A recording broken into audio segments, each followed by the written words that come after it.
What I used to do with these is I would take and trim the piece down like this. I would cut some of it off. I kind of felt like it made less stress on this corner if it wasn't so long, and if this is attached to that one, then it's really tight. This guy's idea was kind of like my stretching the bumper, stretching the mirror idea. He calls it extended pocket. We got to have a name. It's fun, okay? Just think of that.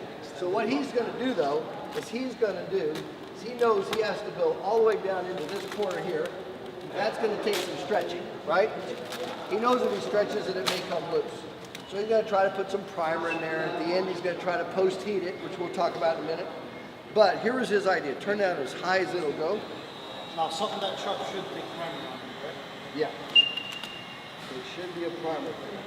The other thing that he does a lot of times is take some of the pressure off with something just as simple as a relief cut. So what he does is he comes over this way, like that. But anyway, what we're going to do, instead of heating this area and rubbing it and heating it and rubbing it and heating it and rubbing it and stretching it in, we're going to heat the area that's going to get cut off. So we're not going to cut this area off. We're going to use it to our advantage. I'm not even going to heat the part that needs to be stretched down there. I'm not even going to touch it. All the heat's going to go up here. And then what I'm going to do is I'm going to stretch this area, not to install it, but just to kind of get it bent into that shape. So I'm stretching the cold part, pushing on the cold part, but it's pulling, and hopefully you're going to be able to see this because of these lines in here, at least a little bit.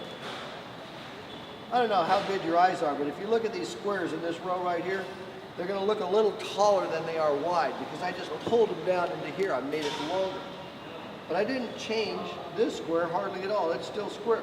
Yeah. So is that one. So now what I do is after it's cooled off a little bit, I lift it up. And now that it's wanting to go in that new shape, I start applying the vinyl.